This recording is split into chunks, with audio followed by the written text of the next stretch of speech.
Good morning, everybody. So today we will discuss about some more primary sedimentary structures such as graded bedding, Varve deposit, mud cracks, rain imprints, rill marks, and salt pseudomorphs.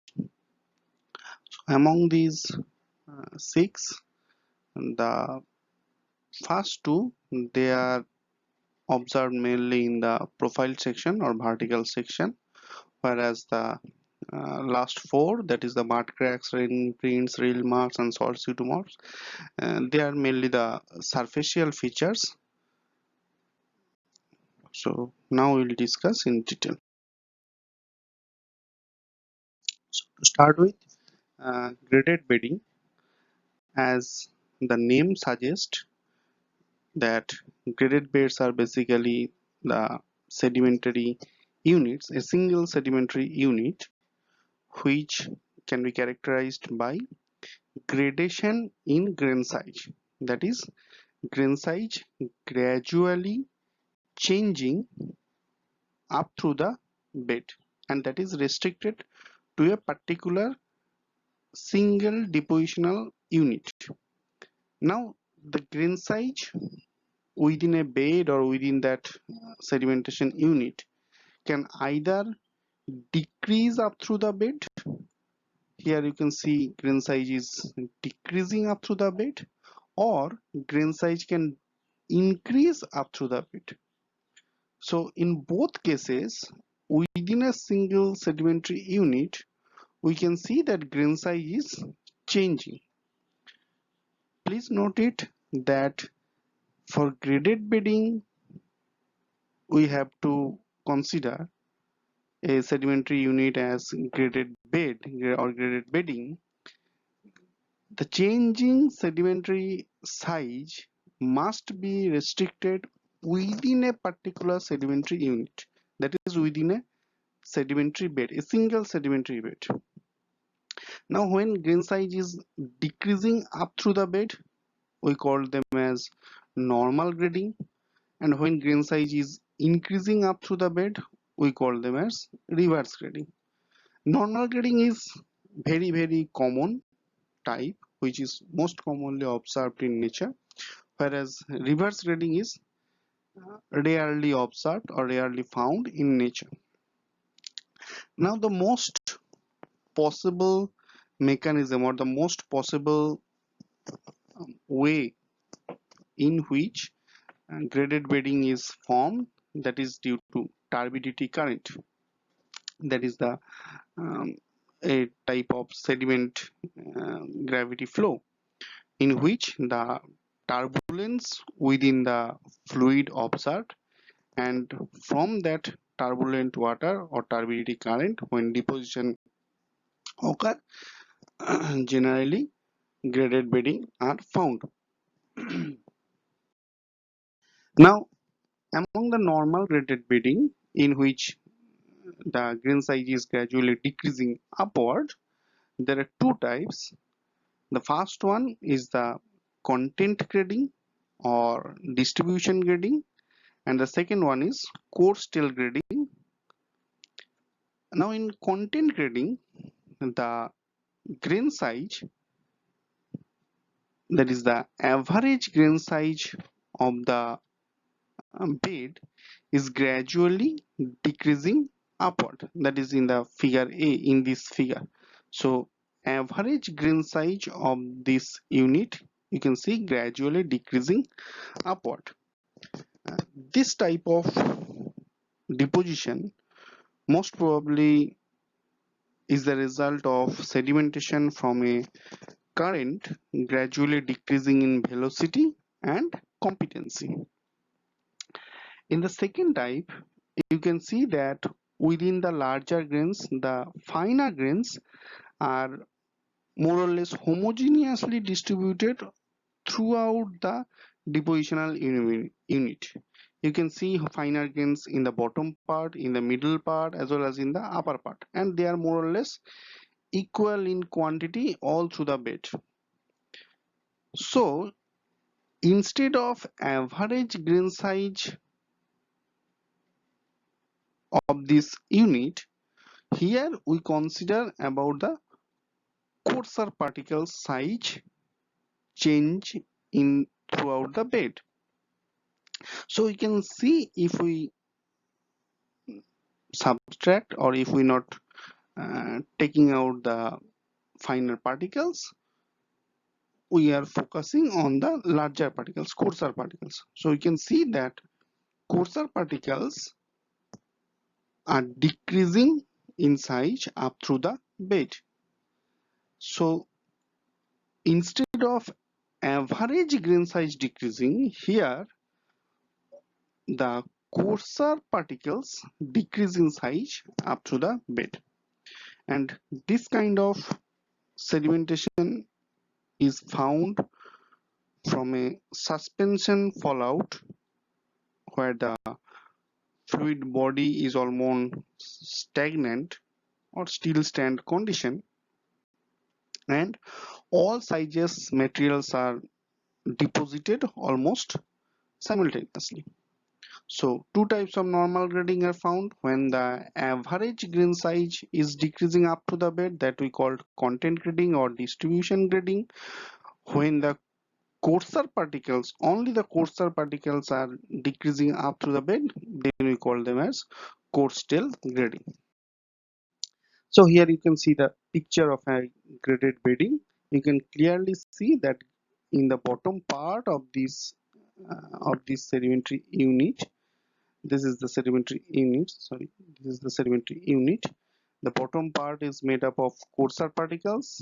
You can see the large size grains, whereas as we move up through the bed, we can see the grain size is gradually decreasing. Similarly, in the right hand picture also, the bottom grains are much coarser, and as we move up through the bed, grain size is decreasing. Now these graded beds are heavily important or highly significant for a sedimentologist.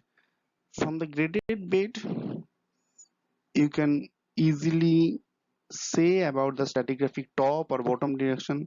So such as if this is a normal graded bedding, so we know that in normal graded bedding grain size is decreasing up to the bed. So this is my stratigraphic top, that is the direction where grain size is decreasing, that is the stratigraphic top, and the opposite direction is stratigraphic bottom. So stratigraphically we can go or we can move in the younger aged rocks or older aged rocks as our necessity is. Graded bedding is also useful for indicating the depositional environment, as we previously came to know that graded bedding is results from turbidity current and we know that turbidity current is not a regular phenomenon, or that sedimentary gravity flow in which turbidity current is mostly observed. So due to this, graded bedding is required a particular energy condition in which this kind of sedimentary grain size distribution within a bed is observed.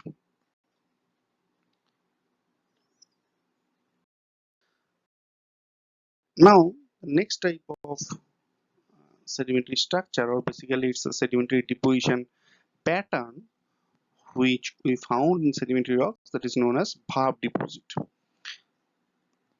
So you can see from this picture that what we call is basically an alternate deposition of coarser and finer particles which are demarcated in the rock record by these color bandings. You can see in the picture that there are many layers or many beds.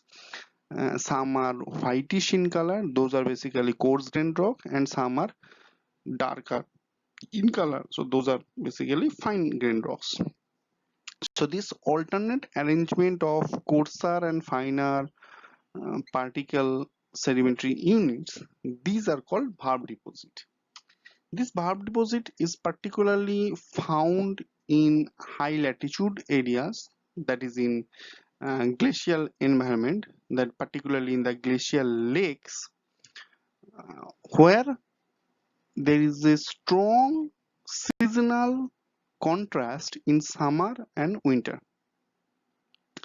Now what happened during spring or summertime, when some water input is there within the lake body from any fluvial uh, or any river source, that is a river or is meet with that glacial lake, so there is a constant supply of water as well as constant supply of sediments by that fluvial body into the lake.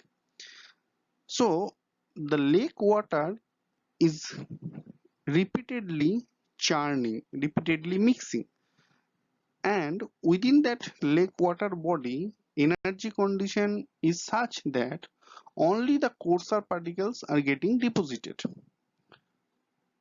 So all the coarser particles, that is the sand size particles, granule size particles, they are deposited mainly during the summer or springtime, when there is a constant supply of water from any other source. Now during winter, it happened that the topmost portion of the lake water body, that is freezed, and as we know that at 4 degrees centigrade the density of H2O is maximum, so the bottom portion of the lake is still in liquid condition. So in the vertical column of the lake water body, the lower portion is liquid water, but the topmost portion or the superficial portion of the lake water body becomes freezes and forms ice covers. So in that condition, none of the external sources, external water source or sediment source like the small rivers, they can't add water or sediments within the lake water because it is isolated by the upper ice cover. So as there is no supply of water or supply of sediments, so the bottom glacial lake water, that becomes stagnant or still stand in condition. So the finer particles, very finer suspended particles, that is the clay size particles and the organic biomass, they are gradually settling down to the lake bottom. The organic, some organic materials, organic bodies, they died and deposited within the lake body. There are many organic bodies who decompose them, and as there is no supply of water, so gradually that lake water becomes anoxic, that is oxygen deficient. So at that anoxic condition, finer particles are deposited and the decomposed organic mass is getting deposited during the winter time. So that ultimately results this dark colored deposition during the winter time. Now if we look at the picture, so the whiter color bands, those are the coarse, made up of coarser particles getting deposited during spring or summertime, and the coarser and alternatively the finer sedimentary bands, which are dark in color and organic biomass rich, decomposed organic biomass rich, they are deposited during winter time. So together, one coarser band and one finer band, or one dark color band and one light color band, together these two indicates an year around deposition, that is an annual deposition within a glacial lake condition. So these are called couplets, and these indicate an annual deposition within a glacial lake condition.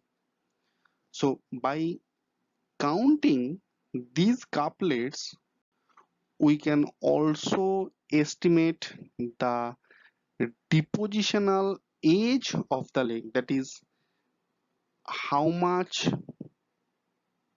time, through how much time sediments are deposited within the lake. And as these bands are repeatedly occurring, rhythmically occurring, whiter then darker, again whiter then darker, whiter then, and they are also very thinly bedded.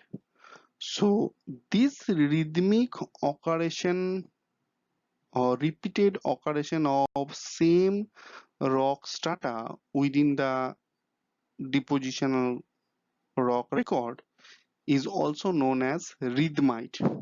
So rhythmite is rhythmic occurrence of same rock strata as thin sedimentary units. So here you can see that whiter and darker, whiter and darker, whiter and darker. So these whiter and darker color bands, they are rhythmically occurring with alternate fashion. That is why they are also called rhythmites. And so from this Varve deposit, we can get the age of sedimentation, that is how much time, through how much time sedimentation is occurring within the lake condition. And this kind of sedimentation is only found where there is a huge temperature contrast, that is seasonal contrast, is found, that is in glacial lake condition this is particularly found. So in a way they are also depicting the environmental condition of deposition where we get this kind of depositions. Next is the mud cracks. These are one of the most commonly found sedimentary structures which we most commonly found in the paddy fields, and these structures are commonly found in muddy or clay rich sediments.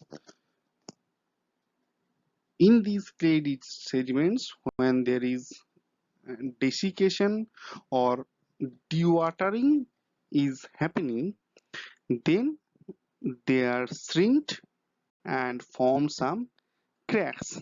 These cracks are known as mud cracks. Uh, Commonly these cracks are in network type fashion they are occurring, that is each crack is connected with other and they are polygonal in shape. So here you can see a recent analog of mud crack. In recent mud layer some polygonal shaped cracks are occurred, and here is the rock record representative where you can see some dark colored bands or thick lines within a light colored band. So mud cracks forms in an environment where the deposition is clay rich. It is saturated initially with water. The clay rich sediment is highly saturated with water. Later it is dried up, and these clay rich sediments must have an subaerial exposure where, due to the heat from the sun, dewatering is occurred. Now in profile section or in cross section, a mud crack is commonly looks in a V shaped, where the tongue of the V or the tapering end of the V indicate the bottom side. Here you can see the V, the tapering end is towards the bottom, or alternatively you can say the opening of V indicating the top direction, stratigraphic top direction. So in a way, these mud cracks are also helping geologists to identify stratigraphic top and bottom direction.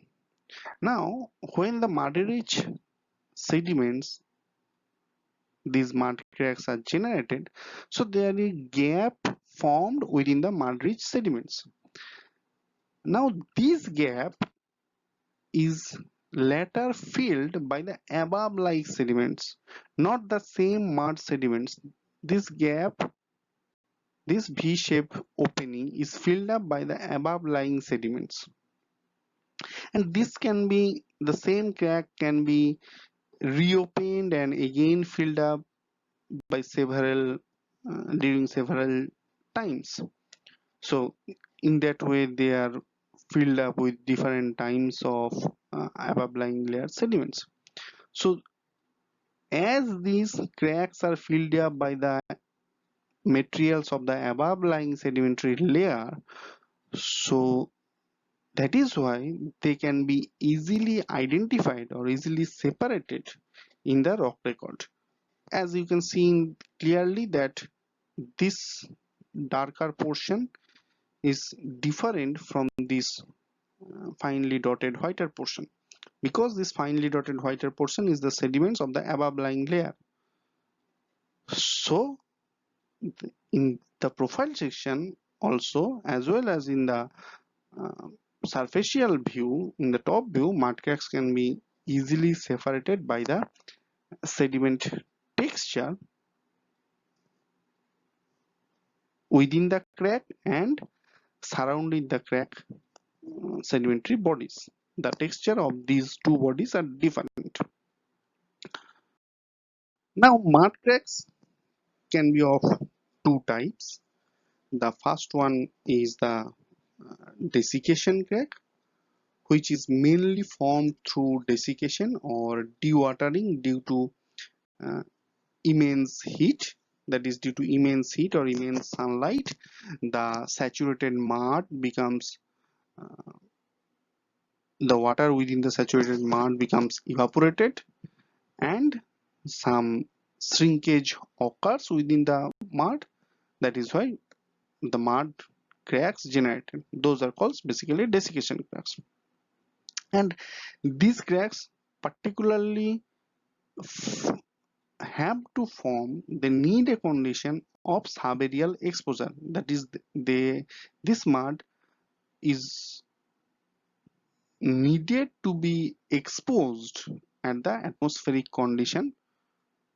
Until or unless it is covered by water, this kind of desiccation crack cannot be formed. So this saturated mud need to be exposed in the open air condition, that is subaerial condition. These cracks are typically polygonal in shape, that is commonly they are three-sided to six-sided, but sometimes they are even more sided can be possible. Desiccation cracks, also known as sand cracks, as I already told you that is previously, that is these cracks are mainly formed due to immense heat received from the sunlight. So uh, these sunlights are resulting in dewatering of the saturated muddy sediments and ultimately resulted in cracks. That is why they are known as sun cracks also. They are downward tapering, that is V-shaped. The tapering end indicated the bottom stratigraphic bottom, or the opening of the V indicates stratigraphic top. The other type of mud cracks observed in nature, that is syneresis crack.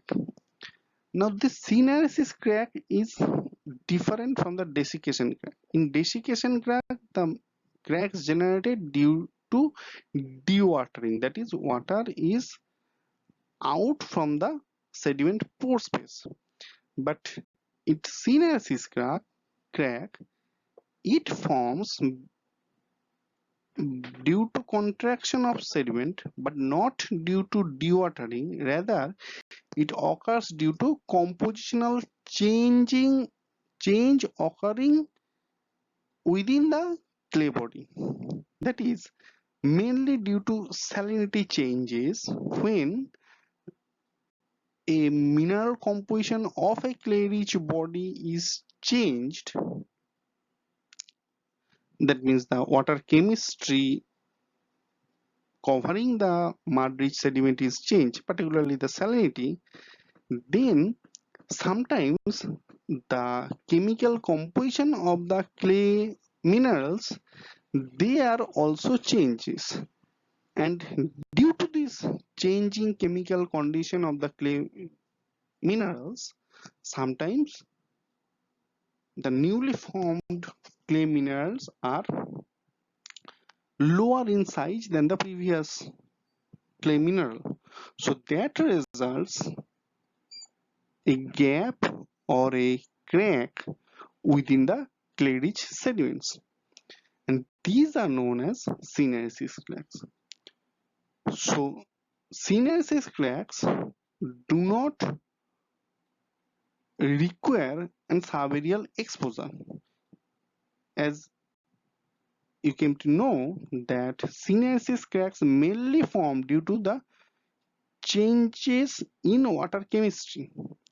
So syneresis cracks are formed in subaqueous condition, that is water inundated condition, but due to changing water chemistry, the mineralogical composition of the clay mineral also changed and thereby forms sometimes cracks. So these types of cracks are not commonly interconnected or not commonly forming any reticulate uh, chain or reticulate mesh pattern, and commonly they are isolated and commonly they are spindle shaped to trilate, and they are small in aerial uh, span, so they are very locally occurred. Here in this picture you can see that these are the polygonal cracks formed due to desiccation. You can see that almost each crack is connected with each other and they are polygonal in shape, and this crack has a profile section view also, which is V-shaped, that is the vertically it is the cracks occurs. The superficial portion is more widely separated, whereas as we go inside the surface, these are less widely separated and ultimately it forms a V-shaped. The tapering portion of V indicates the stratigraphic bottom, and this V-shaped opening is later filled up by the above lying sediments. So these are desiccation cracks formed by due to dewatering of muddy sediments in subaerial condition, in subaerial exposure. But syneresis cracks, as you can see, these are commonly elliptical or trilate shaped and common, they are very locally occurred. They're commonly not connected with each other. They did not require an subaerial exposure. They, because they formed due to changing in water chemistry, so they are formed in subaqueous condition. And syneresis cracks are generally much smaller in dimension. They are typically 1 to 2 millimeter across.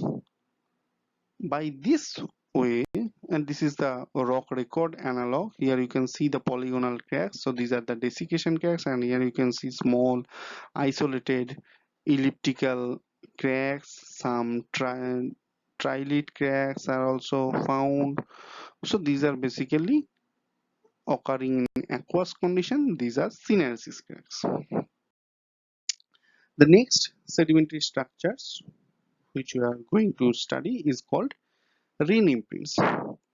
Basically, these are the superficial markings formed due to rainfall above a soft sediments, and due to the rainfall on the soft sediments, they form some small crater-like depressions, and these crater-like depressions are commonly circular to semicircular to elliptical in shape, surrounded by a slightly elevated ridge, because when a water drop or rain drop impacts on the soft sediments, the sediments in this impacted area, they are laterally transferred to the sidewise, and these eroded sediments from the impact area, they ultimately formed a slight ridge surrounding the uh, crater. So these rain imprints are smaller in size. Commonly they are few millimeters in diameter. uh, they are crater like depressions surrounded by a ridge. You can see the ridge in almost all depressions, and the shape of these depressions are commonly circular to elliptical. Now, the shape of these depressions, that is whether it is circular or whether it is elliptical, that will depend the angle of falling raindrops within the sediment body. If raindrops are vertically falling above the soft sediments, then they will create or they will form these kinds of circular rain imprints. But if raindrops are falling inclined over the subsediment body, instead of circular rain imprints, they will form slightly elliptical depressions. And this elliptical shape implies that the rainfall occurs in an angular condition, that is not falling vertically, not falling in 90-degree angle with the subsediment surface. They are falling in less than 90-degree angle over the subsedimentary surface.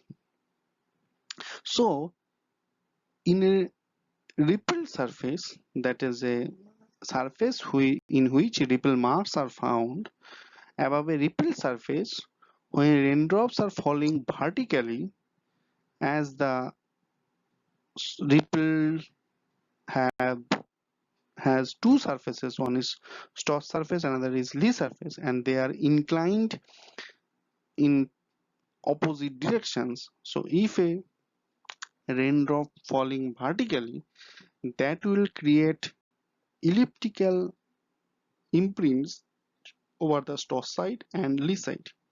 But if rainfall falling in less than 90-degree angle, that is inclined lesser amount, in that case you may find rain imprint over only a single surface of the ripple mark. The other surface of the ripple marks may be devoid of any rain imprints. So rain imprints also indicate subaerial exposure. Now these rain imprints are best developed where there is occasional rainfall. If there is much rain, then raindrop imprints are not so well developed. And in the left hand side picture, you can see the impressions or the casts of these craters, these rain imprints on the above lying sedimentary surface. So these are the craters, and these craters or these depressions are filled up by the above sedimentary body. So on the above sedimentary body's bottom surface, you can find these elevated or hump-like features. So basically these are the uh, negative imprints of the original feature. So that is why they are called cast. Next, sedimentary structures, that is known as rill marks. Rill marks are basically some erosional structures or erosional sculptures made by some small rivulets. And there are many patterns of rill marks. Some are comb-like, some are tooth-like rill marks, some are fringing rill marks, some are conical rill marks, some are dendritic rill marks. As you see in this picture, this is dendritic rill marks. Some are meandering rill marks. So there are various types of rill marks are there. Now, how rill marks form? These rill marks are most commonly found to occur in the beach condition. Suppose this is the beach profile of an area. Now, during low tide condition, the water level is here. Now, when that area faces tide, that is high tide is occurring, so water level gets increased. Now, during the high tide condition, the water level becomes here. So, this increasing water level inundated a extended portion of the land by water. Now, during low water level, up to this level, during low tide, the bottom sediments, all sediments are saturated with the seawater. That means all the pore spaces within this sedimentary body, they are filled up with this seawater. And in this portion, in the right hand portion, these sediments are not filled up. That means the pore spaces are not saturated with seawater. During high tide, when seawater level is increasing and the seawater inundating more landward area, at that time when seawater reaches the landward portion up to this, so due to this increasing sea level, now the sediment pore spaces in this portion, they are also becomes saturated with this seawater. That means the pore spaces are completely filled up with seawater during high tide condition. Only in this condition, high tide condition, I am concerning only on this portion. So during high tide portion, the land area which is inundated due to high tide water, the pore spaces of these sediments are now saturated with this seawater.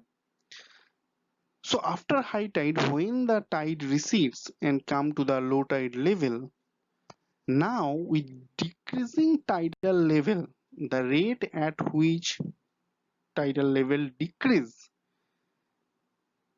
at that rate the sediment pore water is not able to come out and go to the higher gravitational condition, because when the tide recedes and come to the low tide level, so the water pore water here, they are basically occurring in higher altitude compared to this condition. Compared to here, the water within the pore space here, they are occurring in higher altitude portion. That is, they are in lower gravitational force condition. This area have higher gravitational force. So the pore water has a tendency to move from lower gravitational force area to higher gravitational force area. So after receding of the tidal water, these pore waters form some very minute channels, small channels over the sediment surface, and by those channels, this pore water is now came back to the sea, that is this point. So during this coming back of the pore water, which is filled up during high tide condition, during low tide, this pore water is moving towards higher gravitational force area. This recessional tidal water along the surface forms some small channels which are often called rivulets. This forms these patterns and these are called rills. These are commonly found in beaches. Sometimes they are often found in river banks also, because the rivers near the coastal area there often suffer the tidal increase or decrease of water body, and basically due to the increase or decrease of tidal water within sea or within river banks, basically the draining of water from higher altitude to lower altitude across a gently sloping area form these kinds of superficial scouring or erosional features, erosional markings. These are called real marks. So these kinds of real marks are indicating of superficial features. That means they are features formed on the bedding top surface.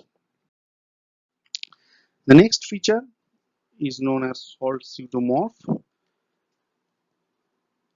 When sediment deposited within a aqueous solution, then it may often happen that some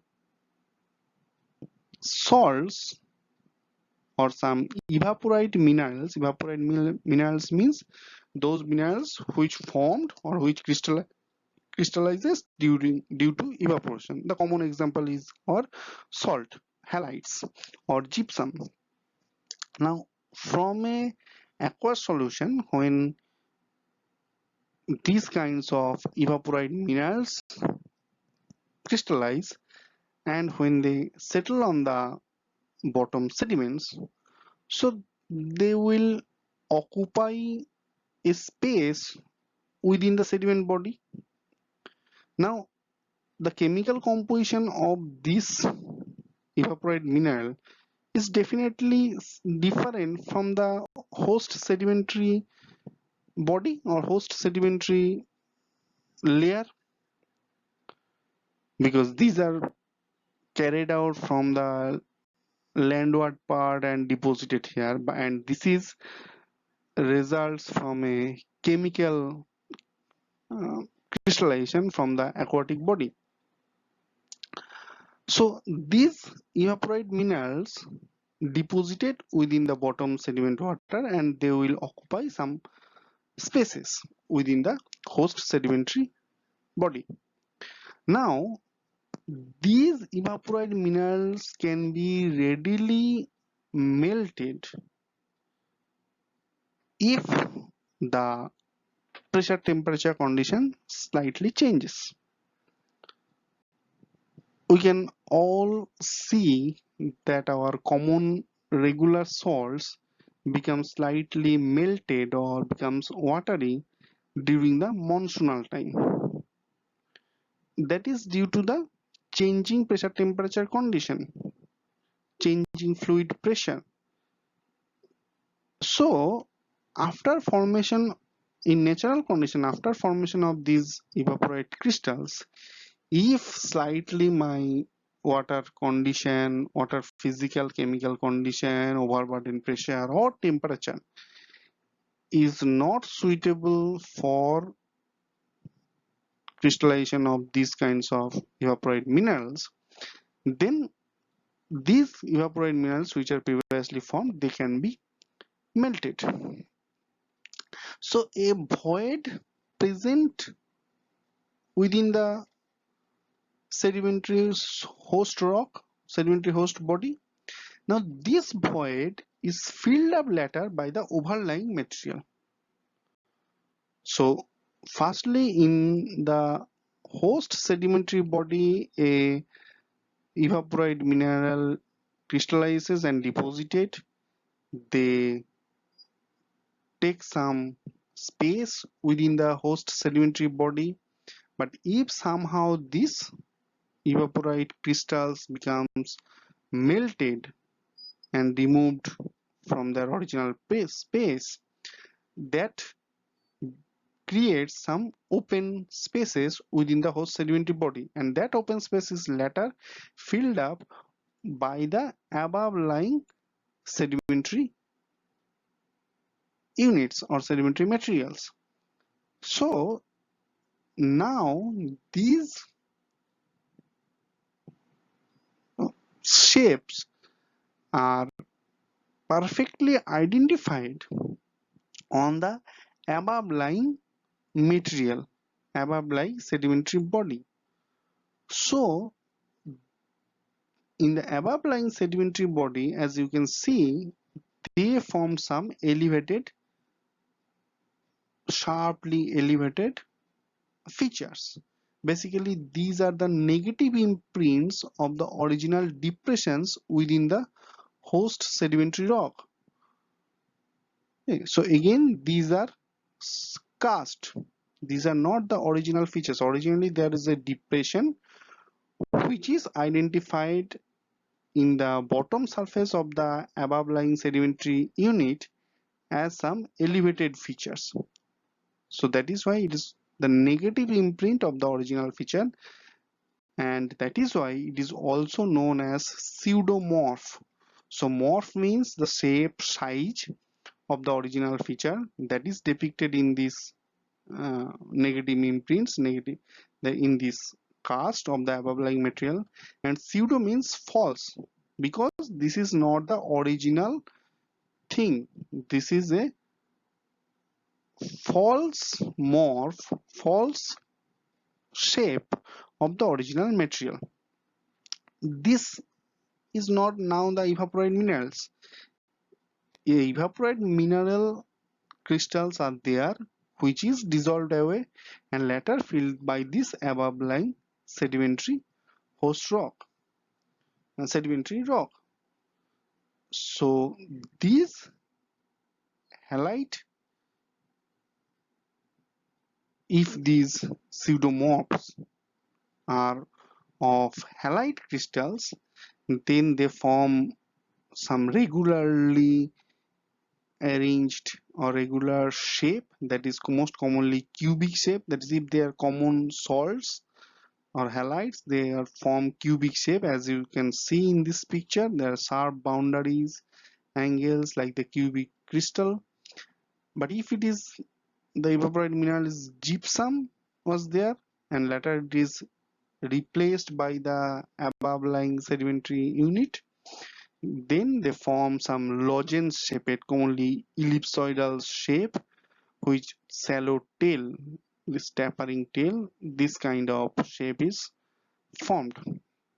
So by the shape and size of the pseudomorphs of the original material, we can also identify what my previously formed evaporite mineral is.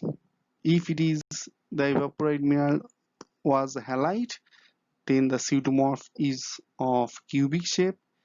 If the evaporite mineral was gypsum, then the pseudomorph found now is of lozenge shaped.